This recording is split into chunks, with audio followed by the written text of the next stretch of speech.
Сәлем достар, сендермен мен Динара, және менде бүгінгі видео жаңа жылдық DIY видеосы, көбінесе DIY-ды түсірген ұсыныстар да болды.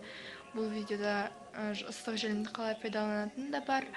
Егер сұрағандарыңыз болса, жаңа жылдық идеялар, тезірек бастайық. Бірінші идея муравейник печеньесін жасау. Ол үшін бізге маргарин, оны 30 секундқа қойып микроволновка жылытамыз. Бітті. Дайын болды. Еріді және оны ұнға қосып, онда тек қана осы маргаринмен ғана ештеңе қоспай илейміз. Өте оңай дайындалады.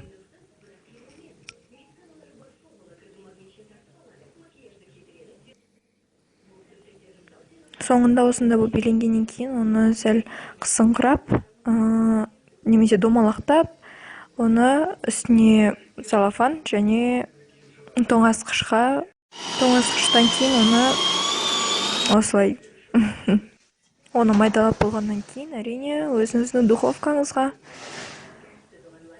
саламыз. 250 градусқа қойып 15 немесе 20 минутқа жақын қоясыз, әрқашан қарап тұрмасаңыз. Дайын болғаннан кейін үстіне сгущенка, ыстық кезінде оны араластырамыз. Араластырып болғаннан кейін үстін ығыстап басамыз. Салафан жауып, қайтадан холодильникке жарты сағатқа қойып алсаңыз болады. Сонымен дайын. Кейінгі ол менде декор. Бұл бізге керек заттан барлығы ыстық желімде бар. Бұны бұрын дайындалған болатын. Бұның ішінде қатты сым. Оның ішінде көріп тұрғандарыңыз газетпен оралған. Одан кейін сырты дождьпен ораймыз.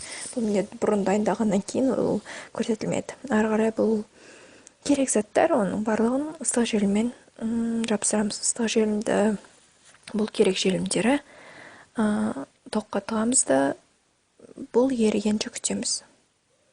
Сонымен бірінші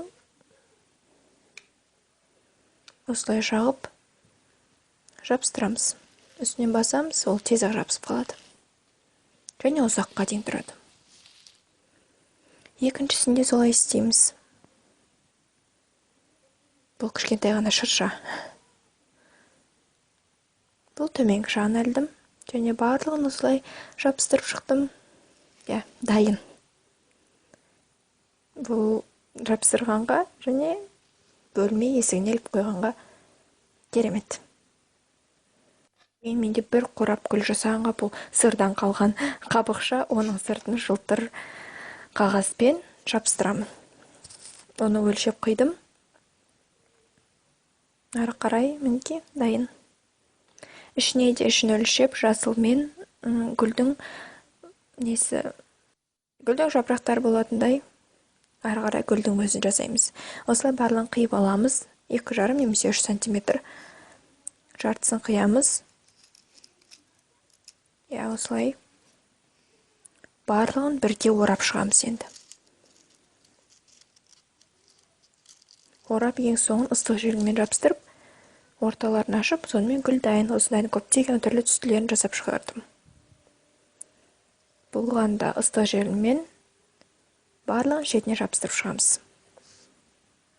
Мінекей дайын. Үстіне кішігірім моншақты жабыстырдым.